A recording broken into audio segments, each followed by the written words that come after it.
भर में यहां चर्चा करेंगे। जब महाकुंभ की बात करते हैं तो आध्यात्मिकता पहला शब्द है जो हमारे मन में आता है, परंतु अन्य आयामों में इसके साथ समृद्धि कैसे जुड़ती है, संस्कृति कैसे गुथी बुनी हुई है, इसका आर्थिक पक्ष क्या है, सुरक्षा को लेकर कैसे काम इस बार किए गए हैं, और सतत विकास की जो परिकल्पना है यानी प्रकृति चिंतन जो सनातन का भाव है वो भी कैसे जुड़ा रहा। आज उन सभी आयामों की बात करेंगे। तो आज का ये आयोजन महाकुंभ की सफलता के साथ उसकी समग्रता के नाम एक बार तालियां इस चिंतक वर्ग के लिए जो इस चिंतन के लिए आज यहाँ जुड़ा है। सत्र की शुरुआत करेंगे, लेकिन उससे पहले हम अभिनंदन के लिए मंच पर आमंत्रित करेंगे भारत प्रकाशन के एमडी श्री अरुण गोयल जी को कि वो आके अभिनंदन करें माननीय मुख्यमंत्री जी का।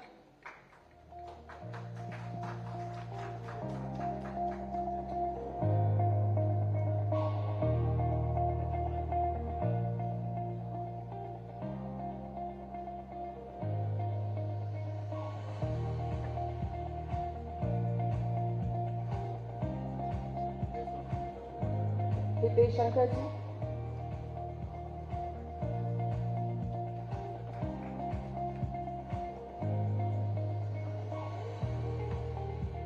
और प्रफुल्ल केतकर जी से भी अनुरोध।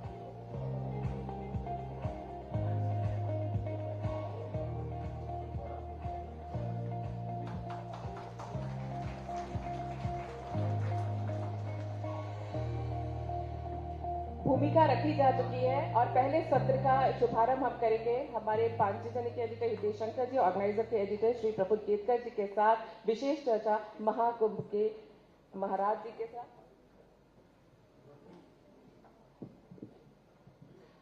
साथ ही अनुरोध है शुरुआत करने से पहले अरुण गोयल जी से कि ब्रजेश पाठक जी का भी अभिवादन करें।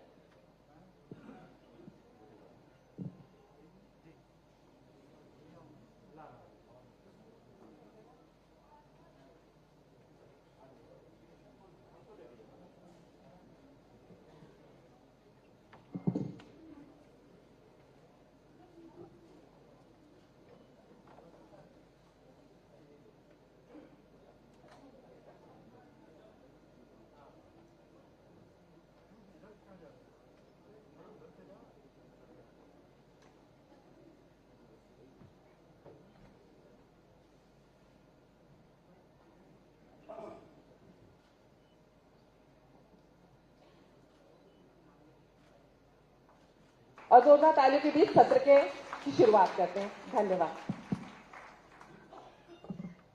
चूंकि संपादन में संक्षेपण निहित होता है, इसलिए मैं भूमिका इतनी ही रखते हुए आग्रह करूंगा मेरे साथी ऑर्गेनाइजर के संपादक पांचजन्य और ऑर्गेनाइजर के संवाद की पहले प्रश्न से शुरुआत करें। और जैसा हम जानते हैं योगी जी के बारे में, जैसे क्रिकेट में सहवाग की ख्याति रही है, जैसे पहले क्रिकेट में श्रीकांत की ख्याति रही है, आप कितने ही फुल टॉस डालिए, कितने ही यॉर्कर डालिए, उत्तर उसका बड़ा स्ट्रेट ड्राइव से मिलता है, स्क्वायर कट से मिलता है। योगी जी।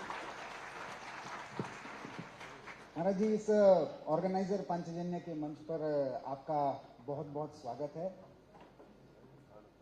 एक महाकुंभ की एक परंपरा रही, तो हमने ये सोचा कि ये केवल एक आयोजन तो नहीं है, इससे निकला हुआ मंथन विश्व में लेकर जाना है, समाज में लेकर जाना है। तो उसकी एक परंपरा जिसमें से एक के आप भी स्वयं वाहक रहे हैं।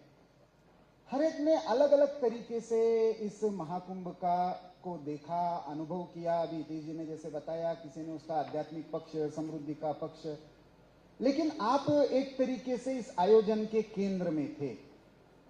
महाकुंभ के महाराज इस आयोजन को, इस आयोजन की यशस्विता को कैसे देखते हैं? आप इसका अनुभव एक डिवोटी के नाते, एक रिलीजियस टूरिस्ट के नाते, कुछ लोग आए, कुछ लोग उत्साह में नहीं, इस बार सनातन का अनुभव करना इसलिए आए, लेकिन आप इसको, इस आयोजन की यशस्विता को कैसे देखते हैं? मैं सबसे पहले प्रफुल्ल जी, आपको भी और हितेश जी को भी महाकुंभ पर मंथन के लिए हृदय से धन्यवाद देता हूं। महाकुंभ का आयोजन दुनिया को भारत की सामर्थ्य और सनातन धर्म के वास्तविक स्वरूप को प्रस्तुत करने का और देश के अंदर उत्तर प्रदेश के बारे में जो एक धारणा थी, उस धारणा को बदलने का हम एक माध्यम मानते हैं। और इन दोनों में हम लोग सफल रहे हैं।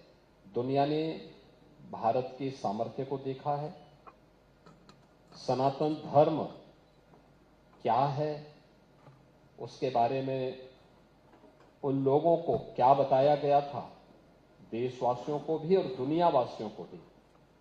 लेकिन उसका वास्तविक स्वरूप देखना हो तो सनातन धर्म क्या है, यह महाकुंभ उसका एक विराट स्वरूप की एक झलक थी। और उस स्वरूप जो झलक थी महाकुंभ के रूप में, दुनिया उसको बड़े आश्चर्यचकित तरीके से, बड़े अद्भुत और कौतूहल की निगाहों से देख रही थी। और उस महाकुंभ के त्रिवेणी के संगम में डुबकी लगा करके, महास्नान में भागीदार बन करके स्वयं पुण्य का भागीदार भी बन रही थी। इसलिए उत्तर प्रदेश को अपना परसेप्शन को देश और दुनिया के सामने प्रस्तुत करने का अवसर मिला। तो भारत की जो वास्तविक पहचान थी, महाकुंभ ने दुनिया के सामने उसको रखा कि भाई ये भारत है और भारत की सामर्थ्य है और सनातन धर्म इसका मूल पहचान है। और सनातन धर्म को जानना है। जो तुम सोचते हो जाति भेद के बारे में, पंथ भेद के बारे में, क्षेत्र के भेद के बारे में या लिंग के भेद के बारे में, यहां ऐसा कुछ नहीं। एक त्रिवेणी का महासंगम में आप सबको एक साथ डुबकी लगाते हुए देख सकते हैं। यही एक भारत श्रेष्ठ भारत का वास्तविक रूप है और यही सनातन धर्म का विराट दर्शन भी है। योगी जी, आपने कहा कि दुनिया कौतूहल की नजर से कुंभ की ओर देख रही थी। दुनिया देख रही थी, मगर कुछ लोग यूपी को, उत्तर प्रदेश को प्रश्न प्रदेश बनाए रखने की एक जिद है जो पलती रहती है। वो कोविड के समय पर भी हमने देखी, और जब कोरोना काल था कि उत्तर प्रदेश में त्रासदी कैसी होगी, ग्राफ कैसा होगा, खबरें कैसी उठाई जाएंगी। इसी तरह से कुंभ को भी विशेष तौर पर प्रस्तुत करने की एक दृष्टि, विश्व में आकर्षण था, उसके लिए कौतूहल था, परंतु एक सतत दृष्टि है। उस दृष्टि रखने वालों के लिए आपका क्या संदेश है? देखिए, जैसी दृष्टि वैसी सृष्टि।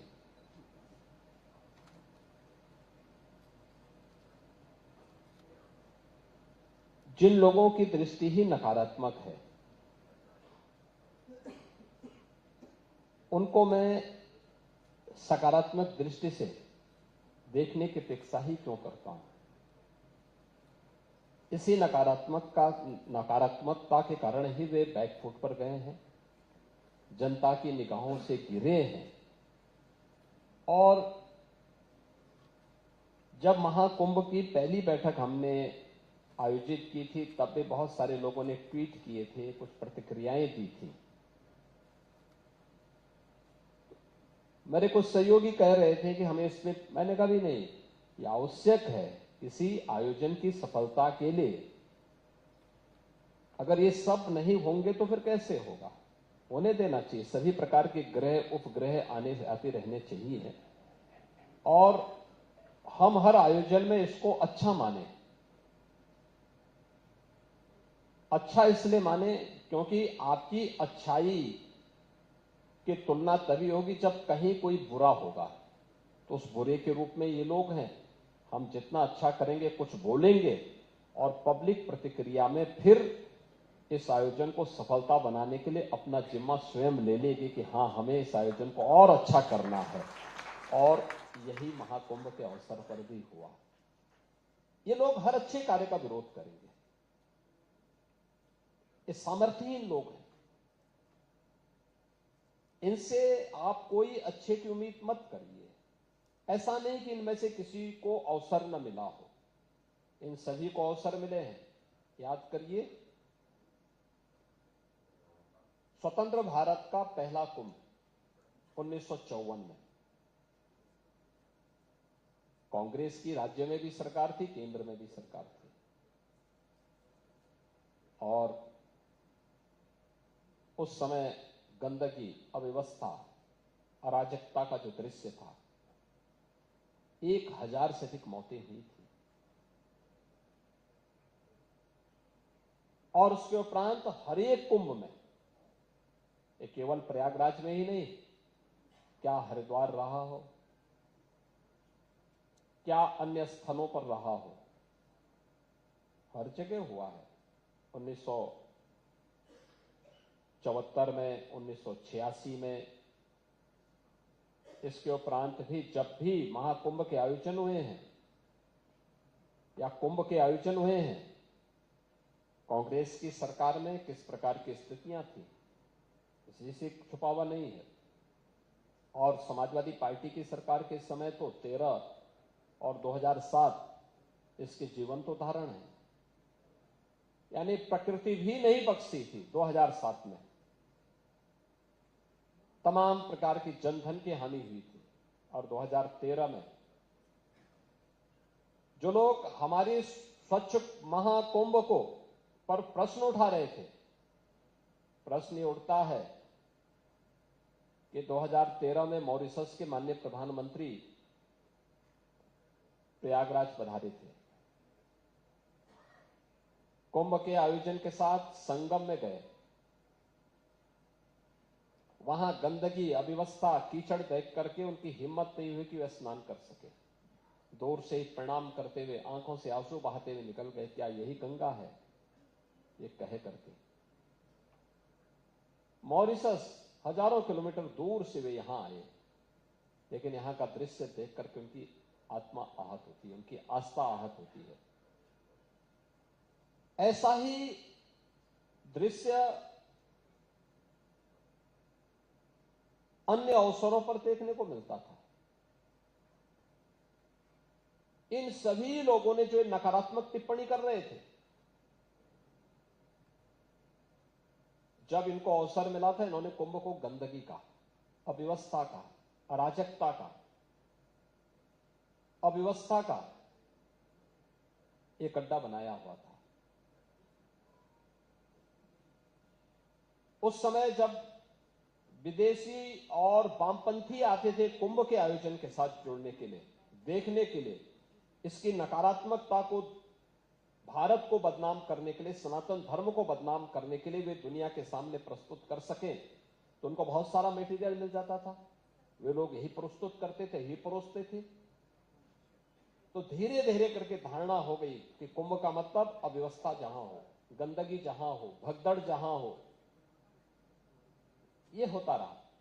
2019 में पहली बार प्रयागराज कुंभ के आयोजन के साथ हमें जुड़ने का अवसर प्राप्त हुआ था, और तब प्रधानमंत्री मोदी जी ने हम लोगों को कहा था कि कुंभ की इस धारणा को बदलना होगा, आप लोगों के इसलिए मेहनत करनी पड़ेगी। और उन्होंने उस समय कुछ महत्वपूर्ण मुद्दों की ओर ध्यान आकर्षित किया था, और मुझे प्रसन्नता है कि हमारी टीम ने उस समय, जब मैंने पहली बैठक की, बैठक के समय मैंने उन सब बातों को रखा कि भाई ये चीजें हम ठीक करें। और परिणाम क्या है कि 2019 का कुंभ अपनी स्वच्छता के लिए जाना जाता है।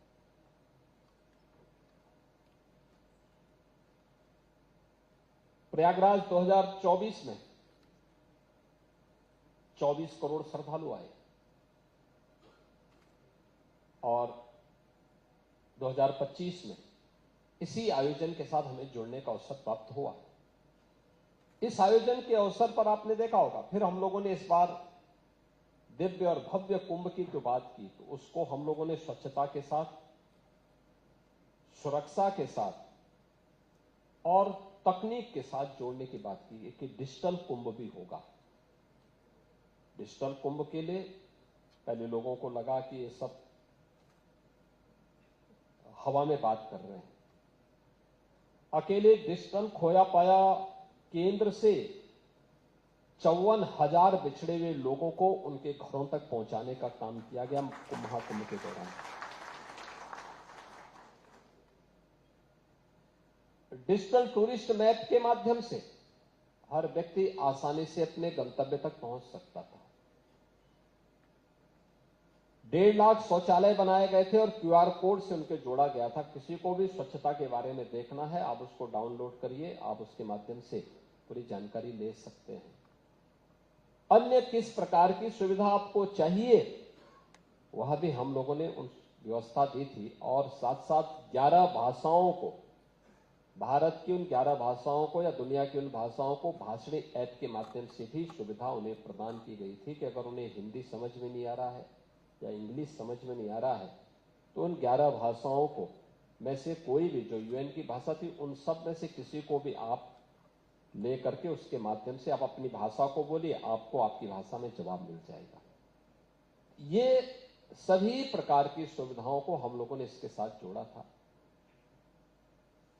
हमारा प्रयास था महाकुंभ के दौरान कि किसी भी श्रद्धालु को 3 से 5 किलोमीटर से अधिक पैदल न चलना पड़े।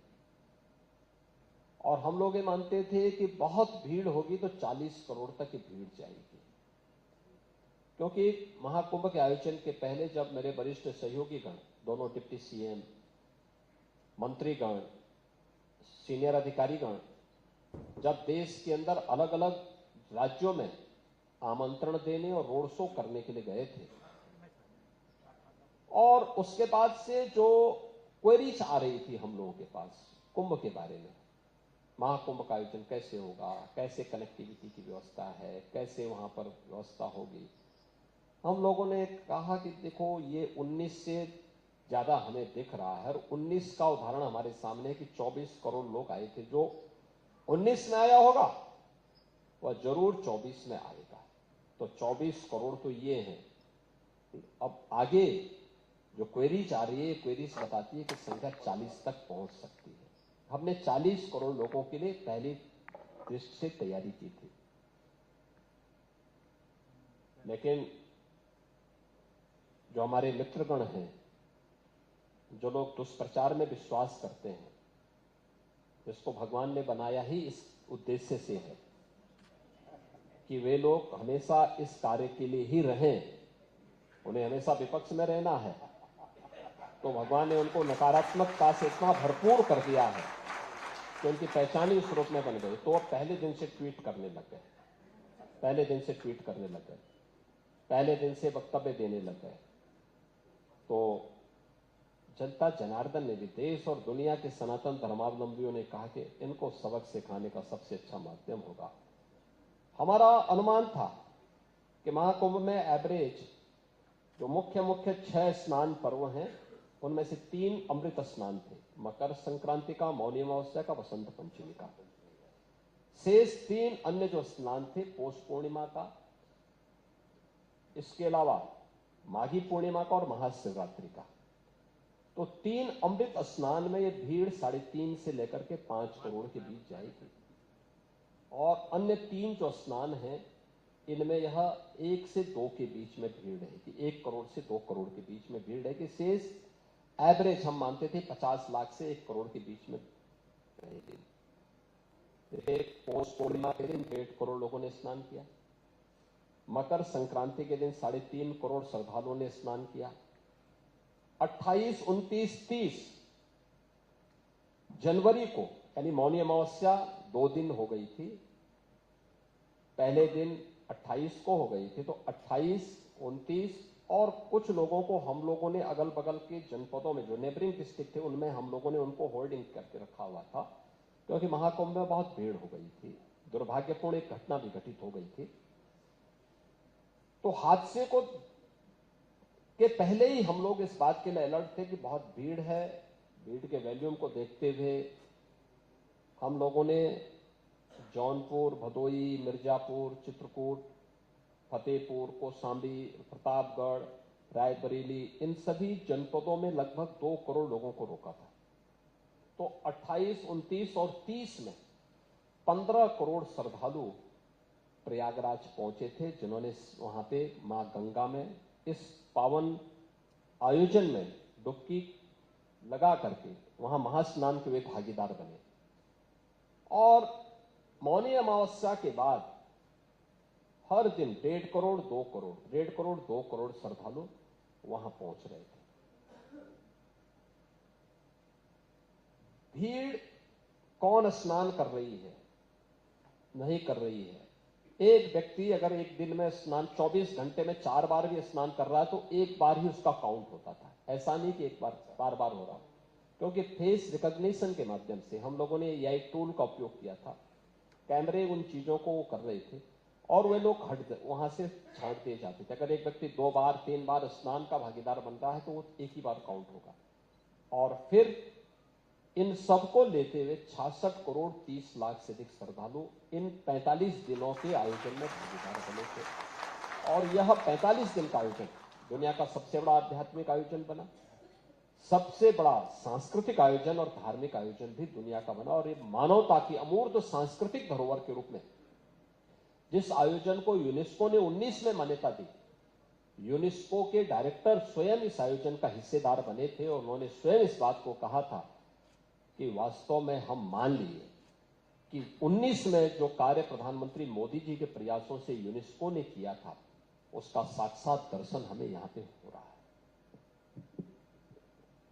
योगी जी, मॉरिशस के जो प्रधानमंत्री बिना स्नान किए जाना पड़ा था, मैं मानता हूं माननीय प्रधानमंत्री मोदी जी अब त्रिवेणी का जल लेकर उनके दरवाजे पर, यह सबसे बड़ा सर्टिफिकेट मुझे लगता है इस आयोजन का है। मैं प्रधानमंत्री जी का आभारी हूं कि उन्होंने त्रिवेणी का गंगा जल मॉरिशस के माननीय प्रधानमंत्री को दिया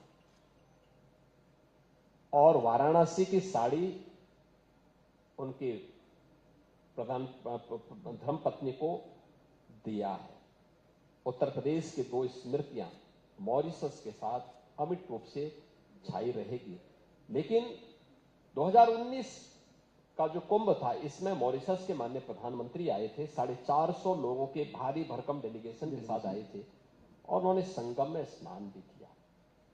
इस बार राष्ट्राध्यक्ष के रूप में भूटान के नरेश आए थे और भूटान के महाराजा ने स्वयं महाकुंभ में भागीदार बनकर के स्नान किया। 100 से अधिक देशों के एम्बेसडर या राजदूत या मंत्रीगण और वहां की अन्य प्रमुख हस्तियां इस आयोजन का हिस्सा बनी थी और महाकुंभ में भागीदार बनकर के इस अद्भुत अकल्पनीय क्षण के वे स्वयं साक्षी बने। जब पहली बैठक हुई थी तो उस समय से मुझे ध्यान में है, आप टीम के बारे में बोल रहे थे, कलेक्टिव एफर्ट के बारे में बोल रहे थे।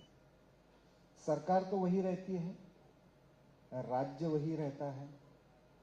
क्या ऐसा आपने अलग किया इस आयोजन में कि जिससे भी मिलते थे, 4 दिन मैं भी रहा या जो भी आते थे उनको पूछा तो उन्होंने कहा नहीं, उत्तर प्रदेश पुलिस का व्यवहार अलग है, उत्तर प्रदेश में प्रशासन जो हमको सूचना भी कर रहे नहीं यहां से नहीं जाना है तो भी बड़े आदर के साथ, सम्मान के साथ। क्या ऐसा परिवर्तन हुआ कि उसी राज्य की व्यवस्था थोड़ा सा अलग तरीके से व्यवहार करने लगी?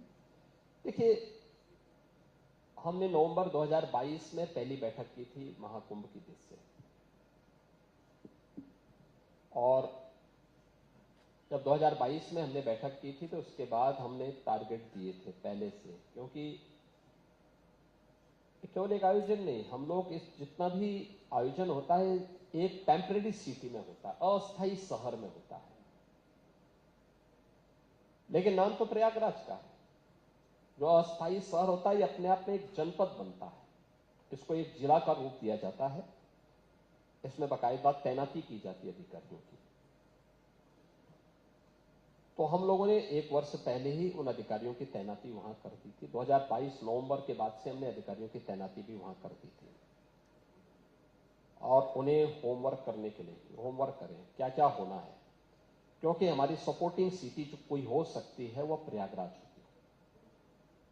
फिर प्रयागराज के बाहर के नेबरिंग डिस्ट्रिक्ट हैं, इनमें ऐसा कौन सा इंफ्रास्ट्रक्चर डेवलप होना है जिसको हम महाकुंभ के पहले पूरा कर सकें, उसकी प्लानिंग, फिर उसके लिए धनराशि की व्यवस्था करना और कार्य को समयबद्ध तरीके से आगे बढ़ाना। देखिए, 2019 के पहले का प्रयागराज और 2019 के बाद का प्रयागराज व्यापक परिवर्तन दिखता है। सिटी की कायाकल्प हुई है और इस सिटी की कायाकल्प के लिए हम लोगों ने जब देखा, देखिए पब्लिक के विश्वास पे जब आप खरा उतरते हैं तो पब्लिक सपोर्ट मिलता है। जब आप उसके विश्वास के साथ धोखा करते हैं तो पब्लिक भी विद्रोह करने को उतारू होती है। प्रयागराज के साथ ऐसे ही होता था, क्योंकि वहां डेवलपमेंट तो नहीं किया। 2019 के पहले वहां पे पूरी प्रयागराज सिटी, जो हमारी पौराणिक सिटी है, हजारों वर्षों से कुंभ और महाकुंभ के आयोजन के साथ जुड़ी रही है। देश और दुनिया जिस महाकुंभ के साथ जुड़ करके अपने पूर्वजों की परंपरा के साथ जुड़ने के लिए आती है, पुण्य का भागीदार बनने के लिए आती है,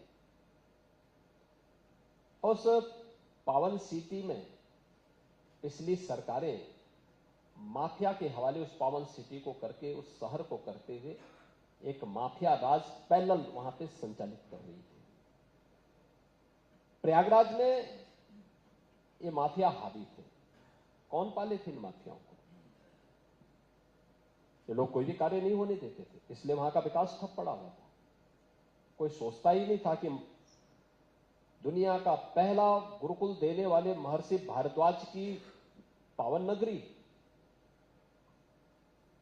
अंधकार में डूबी हुई है, अव्यवस्था की शिकार है, अराजकता की शिकार है। कोई सोच सकता था कि गुलामी के कालखंड में जिस पवित्र अक्षयवट में दर्शन करने के लिए श्रद्धालु लालायित रहता था, उन्होंने कैद करके रख दिया, नष्ट करने का प्रयास किया, नष्ट नहीं हुआ, नष्ट करने वाले स्वयं नष्ट हो गए, लेकिन अक्षयवट रहा, उसी रूप में रहा। वहां दर्शन करने की स्वतंत्रता भी नहीं दी गई। आप सोचिए, लगभग 500 वर्षों तक श्रद्धालु अक्षयवट का दर्शन नहीं कर पाया। हम त्रिवेणी की बात तो करते थे, मां गंगा, यमुना और अदृश्य सरस्वती, लेकिन सरस्वती माता भी वहां दृश्य है, उसी प्रयागराज में है, लेकिन कैद होकर के रह गई थी, दर्शन नहीं करने दिए जाते थे। पातालपुरी भी उसी प्रयागराज में है, नहीं कुछ होने दिया जाता था। श्रृंगवेरपुर धाम भी उसी प्रयागराज में है।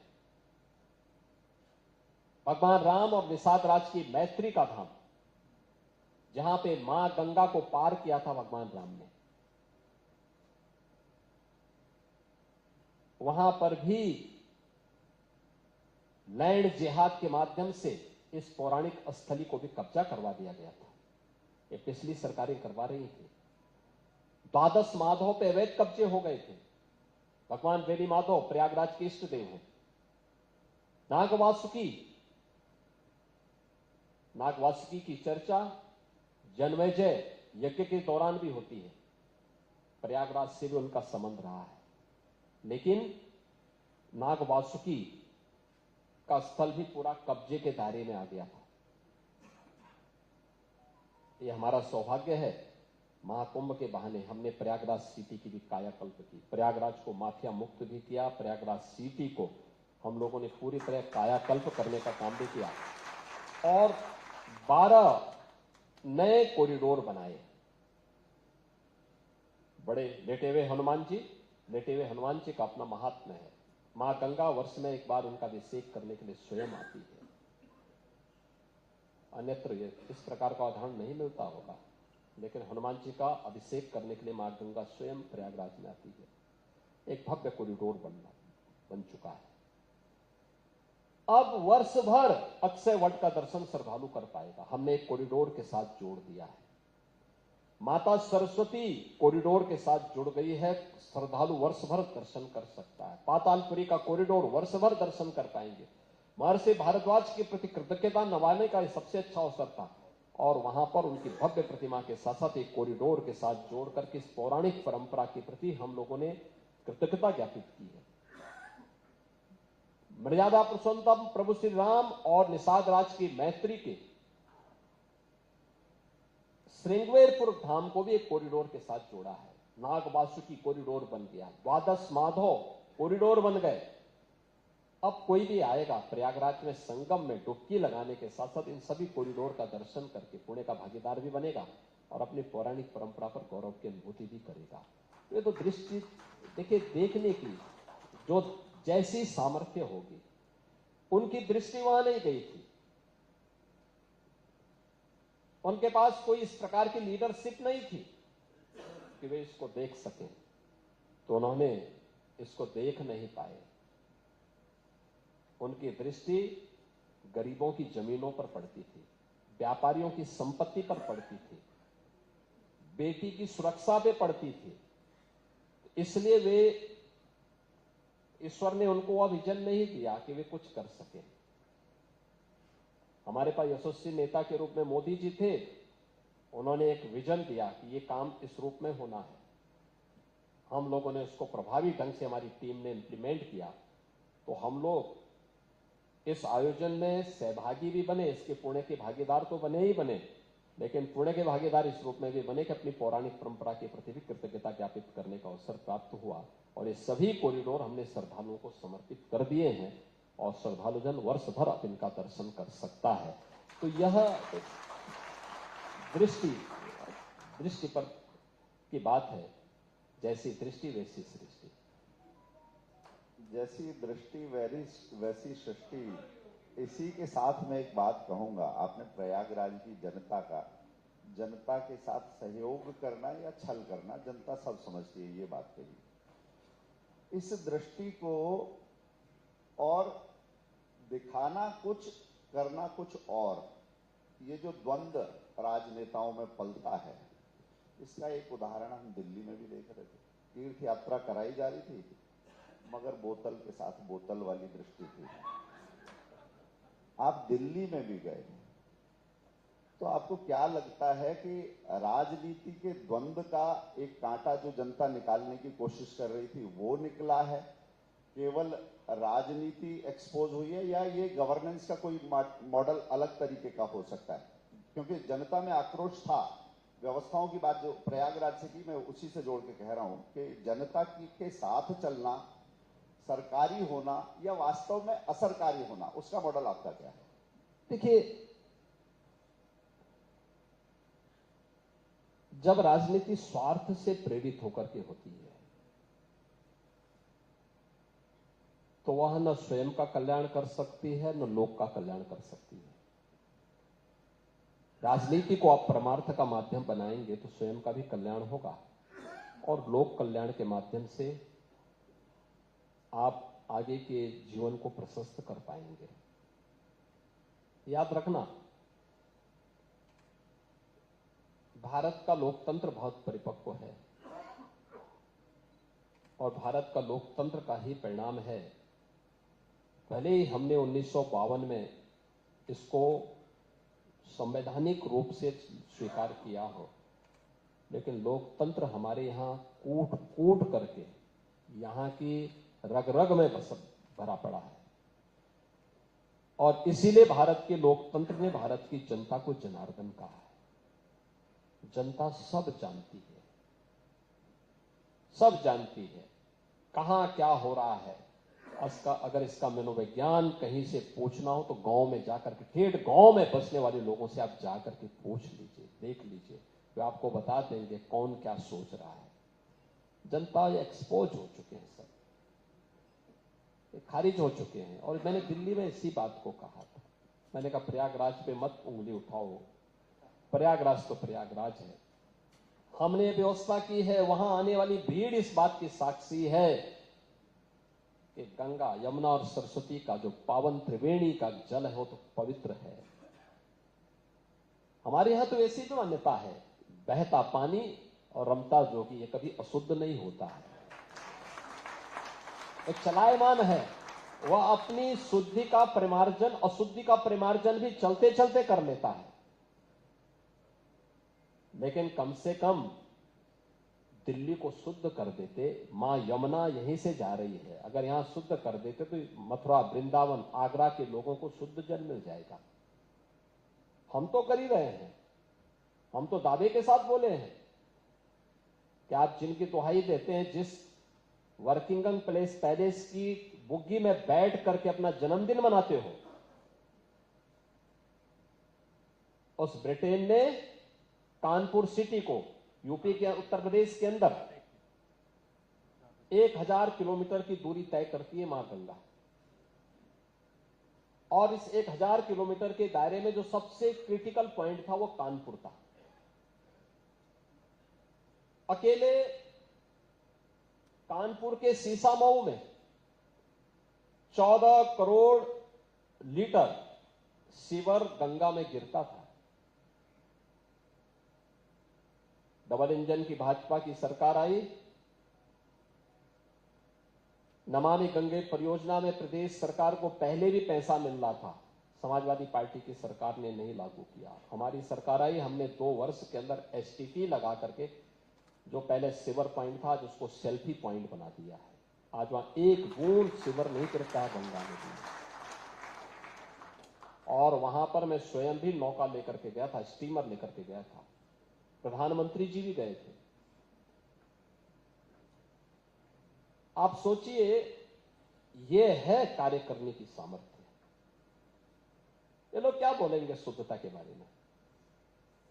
जो नख से सिर तक अशुद्ध हो, नकारात्मक हो, तो शुद्धता की दुहाई दे रहे हैं। तो मां गंगा तो पवित्र है और पवित्र रहेगी भी, लेकिन दिल्ली के अंदर दिल्ली की जनता जनार्दन ने उसका जवाब उन लोगों को जरूर दिया है जो त्रिवेणी के शुद्धता पर प्रश्न खड़ा कर रहे थे। और जो कह रहे थे कि यमुना की सफाई से वोट नहीं मिलते, यानी यमुना की सफाई करनी है तो तो जनता जनार्दन ने तय कर दिया ना, कैसे साफ करेंगे? क्या सफाई कैसे होती है? योगी जी, हमारे अंग्रेजी के जो मित्र है मीडिया में और खास करके विदेशी एजेंसियों में जो बैठे हुए हैं, क्योंकि मैं एक एनालिसिस कर रहा था भारत के अन्य भाषाभाषियों में हुआ महाकुंभ का कवरेज, और विदेशी, और उनका आपके प्रति विशेष प्रेम है विदेशी मीडिया का, तो वो कभी सैफरन क्लैड कहते हैं, कभी the person behind Ram Janmabhoomi movement कहते हैं, प्रोडक्ट ऑफ राम जन्मभूमि। महाकुंभ के आयोजन के केंद्र में एक रमता जोगी रहना, एक महंत रहना, इस व्यवस्था के, इसका कितना महत्व था? ये जो परंपराएं जो सारी चलती है, जो अखाड़े चलते हैं, उस परंपरा को समझने वाला व्यक्ति वहां पे रहना, इस आयोजन में एक मुख्यमंत्री के नाते रहना तो था ही, एक महंत का भी वहां पे रहना, ये कितना महत्वपूर्ण है? देखिए, मेरी जगह भी कोई भी सनातन धर्मावलंबी रहता तो भी आयोजन अच्छा होता। इसलिए अच्छा होता कि सनातन धर्म के प्रति श्रद्धा और आस्था का भाव होना आवश्यक है। और तुलसीदास जी भी कहते हैं कि श्रद्धावान लभते ज्ञानम। अगर आपके मन में श्रद्धा का भाव है तो स्वयं ही मार्ग आगे प्रशस्त हो सकता है, और ये काम मुझे लगता है कि वहां होता। इस पूरे आयोजन में पूज्य संतों का सहयोग और उनका सानिध्य बहुत अभिनंदनीय था, बहुत अभिनंदनीय था। क्योंकि देखिए, अपनी परंपरा और लकीर के फकीर बनने की बजाय उन्होंने कहा, नहीं, देश और दुनिया से आने वाले श्रद्धालुओं को मौका मिलना चाहिए। याद करिए, 29 जनवरी मौनी अमावस्या के दिन ब्रह्म मुहूर्त में 4 बजे से अमृत स्नान प्रारंभ होने थे। रात्रि को 1:15 बजे से लेकर 1:30 बजे के बीच में एक हादसा होता है। हादसे में कुछ लोग गंभीर रूप से घायल होते हैं, उन्हें हॉस्पिटलाइज किया जाता है, उनमें से कुछ लोगों की दुखद मौत होती है। प्रातः 3 बजे ब्रह्म मुहूर्त में ही 3 बजे मैंने प्रशासन से कहा कि भाई देखो, अखाड़ों से बातचीत करो कि वे 4 बजे से 1 घंटे के अंदर उनका अमृत स्नान प्रारंभ होना है। संगम में बड़े पैमाने पे श्रद्धालु भरे पड़े, उनको इस समय निकालने में कठिनाई होगी। अमृत स्नान को दोपहर तक के लिए स्थगित करवा दी। सभी के हाथ पांव फूलने लगे, प्रशासन के साथ कैसे हो सकता है। हमने कहा पूरे दिन भर मुहूर्त है। ये जो हादसा रात्रि में हुआ है, हादसा कहीं और न होने पाए, इसको रोकने के लिए आवश्यक है कि क्योंकि हम लोग जब एक बार अमृत स्नान प्रारंभ करवाएंगे तो ये 5 घंटे चलेगा। इस समय हम लोगों ने जो वहां पे एनालिसिस किया है, जो हमारे वहां पर उपकरण लगे हुए हैं, ये सब बता रहे हैं कि लगभग 5 करोड़ से ऊपर की भीड़ इस समय वहां मौजूद है, महाकुंभ क्षेत्र में और सिटी के अंदर। लगभग 3 से 4 करोड़ लोग रास्ते में हैं जो प्रयागराज के लिए आ रहे हैं, और 2 करोड़ लोगों को हमने नेबरिंग डिस्ट्रिक्ट में रोका हुआ है। कितनी देर रोक पाते हैं, अब आप अनुमान करिए। 10 करोड़ लोगों को हम लोगों को वहां पे देखना है, लेकिन हमारा प्रयास होगा कि परंपरा भी बाधित न हो, लेकिन कुछ देर के लिए स्थगित तो हो सकती है। और जैसे ही मेरा मैसेज, मेरा संदेश सभी पूज्य अखाड़ों को और पूज्य संतों को प्राप्त हुआ, उन्होंने कहा नहीं, हम योगदान देंगे, पहले श्रद्धालु स्नान करेगा। और दोपहर तक उन्होंने अपना अमृत स्नान स्थगित किया। सचमुच अभिनंदनीय है। उन लोगों के लिए एक सबक है जो कहते हैं हमेशा लकीर का फकीर बन करके जबरदस्ती कहीं सड़क पे बैठ जाते हैं, कहीं किसी रेलवे स्टेशन पर, कहीं किसी अन्य स्थलों पर जाकर के इबादत की दुहाई देते हैं। उन लोगों के लिए एक सबक है कि हां, व्यापक जनहित में ये निर्णय सामूहिक रूप से आगे बढ़ाए जा सकते हैं, और परंपरा भी बाधित नहीं हुई।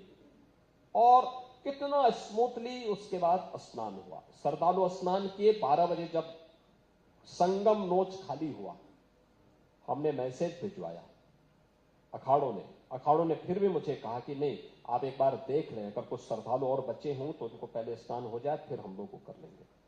मैंने कहा नहीं, आप तैयारी करिए, हम तब तक स्नान करवा रहे हैं। और ठीक 2 बजे के बाद से फिर सभी 13 अखाड़ों ने और अन्य पूज्य आचार्यों ने स्नान किया। ये होती है सनातन धर्म के प्रति श्रद्धा का भाव, देश के प्रति एक भारत श्रेष्ठ भारत का भाव। हम अपने व्यक्तिगत स्वार्थों से ऊपर उठ करके परमार्थ के लिए काम कर रहे हैं, लोक कल्याण के लिए काम कर रहे हैं। जनता का हित जिसमें होगा, देश का हित जिसमें होगा, सनातन धर्म के ध्वज पताका जिससे ऊपर पहुंचेगी, उसके लिए हम कार्य करेंगे। और सभी पूज्य अखाड़ों ने, पूज्य संतों ने ये उदाहरण मौनी अमावस्या के दिन करके दिखाए, और मैं सचमुच उनका आभारी हूं, क्योंकि आयोजन की जिम्मेदारी मेरे ऊपर थी, और उस आयोजन को सकुशल संपन्न कराने की जो जिम्मेदारी हमारे ऊपर थी, उसमें ये निर्णय बहुत महत्वपूर्ण था, और उसमें उन्होंने सबने अपना योगदान किया। ये औरों के लिए उदाहरण है जो टिप्पणी करते हैं हमारे पूज्य संतों पर। तो ये संवाद का परिणाम है। हम उन पूज्य संतों की भावनाओं का सम्मान करते हैं, उनकी साधना और उनकी सिद्धि को प्रणाम करते हैं, लेकिन सरकार के स्तर पर जो भी कुछ हो सकता था, हम लोगों ने अपने स्तर पर उसमें उनके साथ मिलकर के जो भी आयोजन हम करते थे, जो भी कार्यक्रम करते थे, इसमें उनको विश्वास में रखते थे। उनके मन में यही उनकी अपेक्षा थी कि आयोजन पूज्य संतों का है, श्रद्धालुओं का है, सरकार को पीछे से सपोर्ट करने के लिए उनके साथ खड़ी है। मैंने पहले दिन ही कहा था, मैंने कहा भी देखो, ये हम अपनी नैतिक जिम्मेदारियों का निर्वहन करने के लिए आए हैं। ये इंफ्रास्ट्रक्चर देना, ये सब व्यवस्था करना, पेंटून ब्रिज देना, चेकर्ड प्लेट देना, टेंटेस देना, पेयजल की व्यवस्था करना, स्ट्रीट लाइट देना, ये सब हम लोग कर रहे हैं इसलिए क्योंकि हमारी जिम्मेदारी है। लेकिन आयोजक भी, और इस आयोजन को सफल बनाने की जिम्मेदारी तो पूज्य संतों के पास है, अखाड़ों के पास है और श्रद्धालुओं के पास है। संतों को नेतृत्व देना है, श्रद्धालु उसका अनुसरण करेगा और सरकार उसको फॉलो करेगी कि हाँ ये चीजें होनी है, उसको फॉलो अप करने का काम सरकार करेगी। और मुझे अच्छा लगा कि उन्होंने इस जिम्मेदारी का निर्वहन पूरी प्रतिबद्धता के साथ किया। जब भी हम सहयोग मांगते थे वे लोग सहयोग करते थे, हर प्रकार का सहयोग करते थे। तो मेरे भगवा बाना का यह लाभ तो हुआ कि संतगण ही सहयोग करते थे। औरों को कितना करे मैं नहीं कह सकता, लेकिन मुझे उनका भरपूर सहयोग मिला और उसी का परिणाम था कि इतने बड़े आयोजन को इस भव्यता के साथ हम कर पाए और सनातन धर्म के बारे में देश और दुनिया को उसका विराट स्वरूप प्रयागराज महाकुंभ में देखने का अवसर प्राप्त। योगी जी, एक तरफ आस्था के साथ व्यवस्था का ये संगम था। कुछ लोग कहते हैं कि भाजपा जब होगी तो विकास नहीं होगा, प्रबंधन नहीं होगा, प्रशासन नहीं होगा, हिंदू मुस्लिम नहीं होगा। फिर यहां पर दूसरी बात जुड़ती है, आपने कहा कि श्रद्धावान लभते ज्ञानम, मगर कुछ लोगों की श्रद्धा तो औरंगजेब में ही अटकी हुई थी। नाम तैमूर रखेंगे इसी पे अड़े हुए थे। उस श्रद्धा का क्या करेंगे जो व्यवस्था में आने को तैयार नहीं होती? देखिए, प्रयागराज या जब हम भारत की आस्था की बात करते हैं तो हमें याद रखना चाहिए कि भारत की आस्था के साथ जो भी खिलवाड़ किया है तो उसको अंततः डूबना ही पड़ा है। उसके लिए इस धरातल पर कोई जगह नहीं रही है और बड़ी दुर्गति हुई है, क्योंकि भारत की सनातन धर्म की परंपरा तो इस साक्षात जगन नियंता की स्मृतियां भी हैं प्रयागराज के साथ। ये साक्षात जगन नियंता की सृष्टि है, उसके द्वारा संचालित सांस्कृतिक विरासत है। प्रयागराज की आप बात करते हैं या इस आयोजन की बात करते हैं तो संस्कृति भी समृद्धि का आधार बन सकती है। यह हमने दिया, प्रयागराज ने दिया है, काशी ने दिया है, अयोध्या ने दिया है। आस्था आजीविका का आधार बन सकती है बिना भेदभाव के।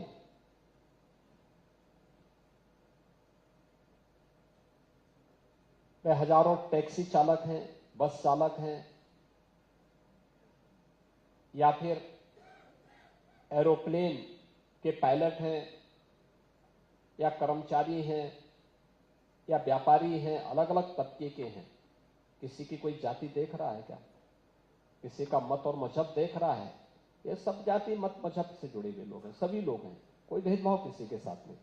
तो आजीविका इस आस्था से पनपी है, तो भेदभाव उसमें किसी के साथ नहीं हुआ और हर व्यक्ति ने उसके अनुरूप वहां पर आस्था का जिसने सम्मान किया उसने उतनी ही अर्थव्यवस्था के साथ वो जुड़ा, उतना ही उसने आर्थिक लाभ भी वहां कमाया।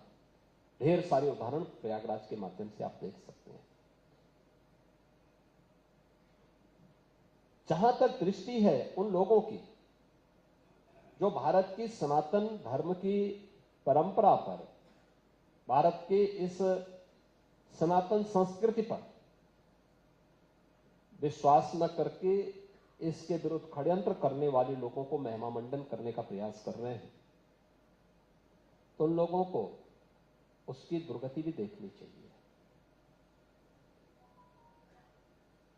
मुझे नहीं लगता है कि कोई व्यक्ति बहुत शुद्ध भाव के साथ इस बात को कह रहा हो। देखिए, मानसिक रूप से विकृत कोई व्यक्ति ही औरंगजेब को अपना आदर्श बना सकता है। मुझे नहीं लगता है कि कोई मानसिक रूप से परिपक्व व्यक्ति या बुद्धिमान व्यक्ति औरंगजेब जैसे क्रूर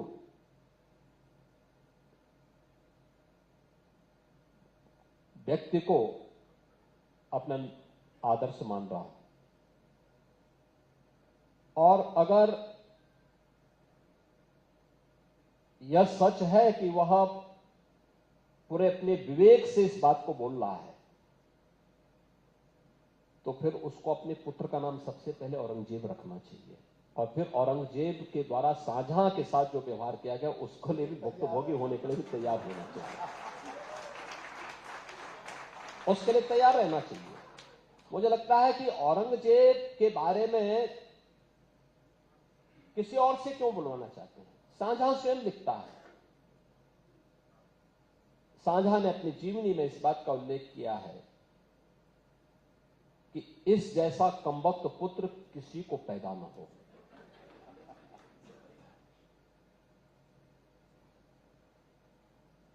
यह शाहजहां कहता है और वो कोसता है औरंगजेब को कि तुझसे अच्छा तो वह हिंदू है जो हिंदू जीते जी तो अपने बुजुर्ग मां बाप की सेवा करता है और मरने के बाद वर्ष में एक बार श्राद्ध और तर्पण के माध्यम से अपने पितरों को जल देता है। तो जैसे कमबख्त ने तो मुझे एक एक बूंद जल के लिए तरसाया है। कहते हैं जब उसने आगरा के किले में कैद करके रखा था शाहजहां को, एक मिट्टी के छोटे से घड़े में 24 घंटे के लिए जल मिलता था। तड़प तड़प करके उसकी मौत हो गई। औरंगजेब वही व्यक्ति है जिसने अपने भाई को कत्लेआम किया था। अगर किसी को औरंगजेब पसंद है तो रखें, बहुत शान से अपने परिवार के लोगों का नाम, अपने बच्चों का नाम रखें। मैं उनको उनको मुबारकबाद दूंगा, इसके बारे में बधाई दे दूंगा उनको कि तुमने अच्छा किया, अब इसका परिणाम भी भुगत लो। ईश्वर उनको सद्बुद्धि दे, वे भारत के नायकों का सम्मान करें, भारत के प्रति क्रूर भाव के साथ कार्य करने वाले ऐसे लोगों का नाम न लें। ये नया भारत है। नया भारत भारत की आस्था का भी सम्मान करना जानता है। नया भारत भारत को दुनिया की सबसे बड़ी अर्थव्यवस्था के रूप में स्थापित करना भी जानता है और भारत के अंदर भारत की आस्था को नुकसान पहुंचा करके भारत की आस्था के साथ खिलवाड़ करने वाले तत्वों को जवाब देना भी जानता है। अयोध्या में राम जन्मभूमि पर, मर्यादा पुरुषोत्तम प्रभु श्री राम की जन्मभूमि पर 500 वर्षों के बाद वहां पर प्रभु रामलला का विराजमान होना, 2024 में यह कार्य होना, जनवरी 2024 में और जनवरी 2025 में महाकुंभ प्रयागराज का आयोजन इसके उदाहरण हैं और आने वाले समय में ऐसे बहुत सारे उदाहरण उन लोगों को देखने को मिलेगा। मुझे लगता है कि उन सभी लोगों को मैं कहूंगा, समय आ गया है। ये पूरी सदी भारत की सदी है। दुनिया भारत का अनुसरण कर रही है। भारत के प्रधानमंत्री के रूप में मोदी जी दुनिया के अंदर जहां जा रहे हैं, पूरी दुनिया उन्हें हाथों हाथ लेकर के उनके सम्मान के माध्यम से अपने आप को अभिभूत करके गौरव की अनुभूति करती है। नया भारत एक नई दिशा में आगे बढ़ चुका है। विकसित भारत बनने की ओर अग्रसर है और विश्व के कल्याण का मार्ग यहीं से प्रशस्त होगा। अच्छा होगा कि उन लोगों को अपने पूर्वजों को ढूंढना पड़ेगा और उनके लिए सबसे अच्छा उदाहरण अभी हाल ही में इंडोनेशिया के राष्ट्रपति के द्वारा जो बयान दिया गया, बहुत महत्वपूर्ण बयान है। इंडोनेशिया दुनिया में सर्वाधिक मुसलमान रहता है। इंडोनेशिया को जो नेशनल फेस्टिवल है वो रामलीला है। करेंसी जो वहां की चलती है, मुद्रा जो चलती है वहां की, वह गणपति के नाम पे चलती है। एयरलाइंस गरुड़ के नाम पर है, भगवान विष्णु की सवारी। उससे इनको सबक लेना चाहिए। और जो उन्होंने अंतिम वक्तव्य भारत में रिपब्लिक डे के अवसर पर कहा था, उन्होंने कहा कि अगर मेरा डीएनए की जांच होगी तो भारतीय डीएनए होगा। ये जो भारत का खा रहे हैं, इनको अपने इस डीएनए को जांच करके तब बोलना चाहिए। उन विदेशी आक्रांताओं को महिमामंडन करना बंद करें, अन्यथा संभल जैसे सच जब सामने आएंगे तो कहीं मुंह दिखाने लायक नहीं बचेंगे। तो हितेश जी ने कहा था सहवाग के इसमें तो कौन सी बॉल छोड़नी है और कौन सी फुल टॉस बनानी है। नहीं, एक संभल की आपने बात की, संभल में कुछ लोगों को लगता था यॉर्कर डाला मगर वो तो फुल टॉस हो गया।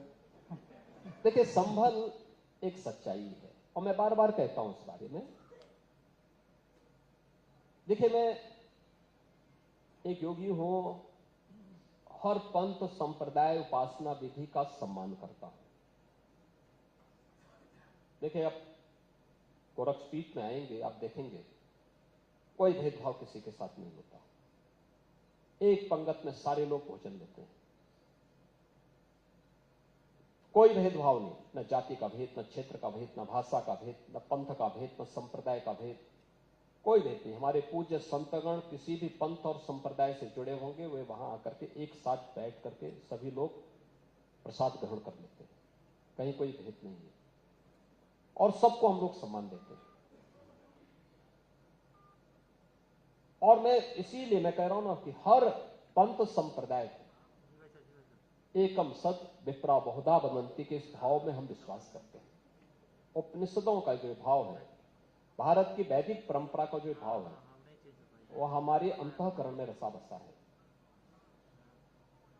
चाहे वह सनातन धर्म से जुड़ी हुई कोई उपासना विधि हो या दुनिया के अंदर कोई भी अन्य उपासना विधि हो, कोई मत मजहब सेक्ट हो, उन सब के अंदर कुछ न कुछ अच्छाई होगी जरूर, क्योंकि जिससे उनके साथ इतने लोग जुड़े हैं, कुछ न कुछ तो भाव होगा।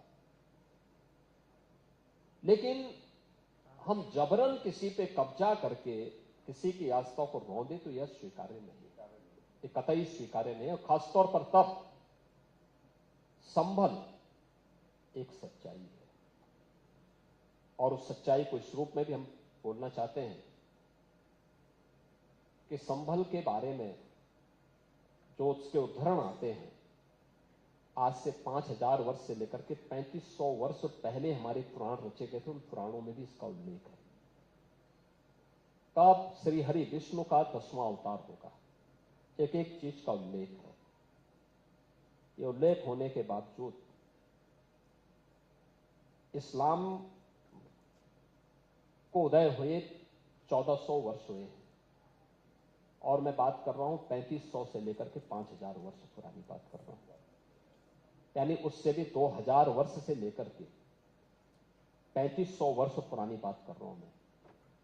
तो उतने पहले इन चीजों का उल्लेख हो चुका है।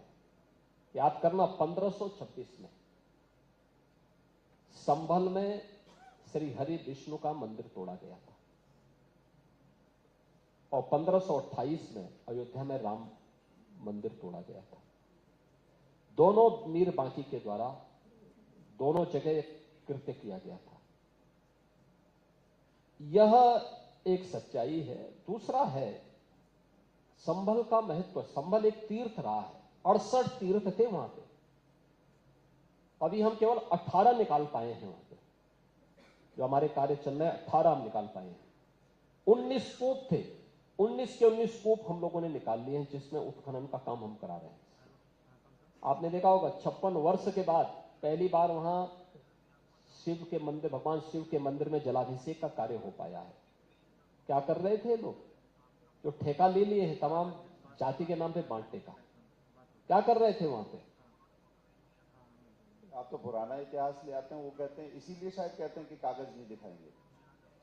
नहीं, कागज तो हम दिखा ही रहे हैं हमारे पास। तो मैं क्या कर रहा हूं, पहले पुराणों को तो पढ़ लें, फिर मुझसे शास्त्रार्थ करने के लिए आएंगे तो अच्छा होगा। तो योगी जी, एक वर्ष में काशी विश्वनाथ कॉरिडोर हो गया, फिर अयोध्या में प्रभु श्री राम का भव्य मंदिर बन गया, अब महाकुंभ का भी यशस्वी आयोजन हो गया। महाराज जी के लिए अब ये महाकुंभ की महासीख क्या है और आगे का इससे हम क्या लेकर जाए? ऐसा देखिए, इस बार हमने बजट के लिए मथुरा वृंदावन के लिए पैसा दिया, पर्याप्त पैसा। रास्ता बड़ा स्पष्ट है, रास्ता बड़ा स्पष्ट है, पैसा दे दिया है। हमारा कार्य आगे बढ़ने वाला है और ये कार्य होंगे। देखिए, जब अवसर मिलता है तो चूकना नहीं चाहिए। आपने तो जिस समय बाकी आपदा देख रहे थे तब भी आपने अवसर में उसे तब्दील किया था। देखिए, उस समय जनता जनार्दन की सेवा और उनका संबंध महत्वपूर्ण था, क्योंकि हम लोग बैठे हैं, मुझे प्रधानमंत्री मोदी जी ने, हमारी पार्टी ने यहां बिठाया है, लेकिन असली बात तो जनता जनार्दन का है ना। तो जनता जनार्दन के साथ उस संकट के दौरान जब दुनिया पस्त हो रही थी तो हम मजबूती के साथ खड़े थे उनके साथ। तो वह अवसर था जब हमें उनके साथ खड़ा होना था। हमने कहा भाई हम लोग हैं, चिंता मत करिए, पहले कोरोना हमसे लड़ेगा तब आप लोगों से लड़ेगा। हम लोग खड़े हैं। और जब अवसर आया है तो दुनिया मुझे कुछ भी सोचे मेरे बारे में, ये सच है, मैंने भगवत बाना धारण किया, ये मेरी पहचान है, हमारे सनातन की पहचान भी है, तो मुझे तो इस पे गौरव की अनुभूति होती है। और एक दिन पूरी दुनिया पहने के देखना। निश्चित ही आपने जो बात कही, मैं वहीं पर विषय की पूर्णता की ओर, क्योंकि समय की भी एक सीमा है, पूरी दुनिया ये बाना पहनेगी, उस आध्यात्मिकता को, उस आत्मबोध को, उस समन्वय को, उसका साक्षात्कार करेगी। मुझे अटल जी की कुछ पंक्तियां याद आती हैं, जो है परंपरा का प्रवाह, यह कभी न खंडित होगा, माता के पुत्रों से ही मां का मस्तक मंडित होगा। और आज मुझे लगता है उत्तर प्रदेश में जो नेतृत्व है उसने सिद्ध किया है कि माता का जो गौरवमयी स्थान है उसका जो मस्तक मंडित होना है, इस कुंभ से, उस आयोजन से, आस्था के साथ व्यवस्था के उस स्वर्ण कांचन संयोग से ये चीज दुनिया ने देखी है। और निश्चित ही जिस प्रकार योग ने भारत की कीर्ति पताका कोविड के समय में पूरे विश्व में फहराई थी, आने वाले समय में भारत की जो सांस्कृतिक शक्ति है, जिसे सॉफ्ट पावर कहते हैं, किसी को दबाना नहीं, किसी को ललकारना नहीं, मगर सबको अपना बनाकर चलना, उसका एक बड़ा आह्वान इस संगम से, इस कुंभ से, इस अमृत मंथन से निकला है। और आपकी जो बात थी उसमें इन विविध आयामों को आपने बहुत अच्छे से बुना और विस्तार से बताया। पीछे की कथाएं भी आपके नियोजन की बताई, साथ में एआई और डिजिटल का जो प्रयोग है। कुछ लोग कहते हैं कि आस्था का अर्थ संकीर्णता है, कंजर्वेटिव हो जाना है, मगर आपने बहुत अच्छे से बताया कि जो कल्पवासी हैं उनकी भी डुबकी एक ही गिनी गई है, क्योंकि फेशियल रिकॉग्निशन भी है। तो बहुत बारीकी से जो नियोजन था उसे सबके साथ हृदय से साझा करने के लिए आपका हार्दिक आभार। और आज ऑर्गेनाइजर पांचजन्य के इस आयोजन में आप आए, अपने अतिव्यस्त समय में से आपने हमारे लिए, आप हमेशा निकालते हैं, आज भी समय निकाला, हमारी ओर से बहुत अभिनंदन, आभार। धन्यवाद हितेश जी आपको भी और प्रफुल्ल जी आपको भी, कि मुझे पांचजन्य और ऑर्गेनाइजर के इस मंथन कार्यक्रम में जुड़ने का अवसर प्राप्त हुआ है। बहुत बहुत धन्यवाद।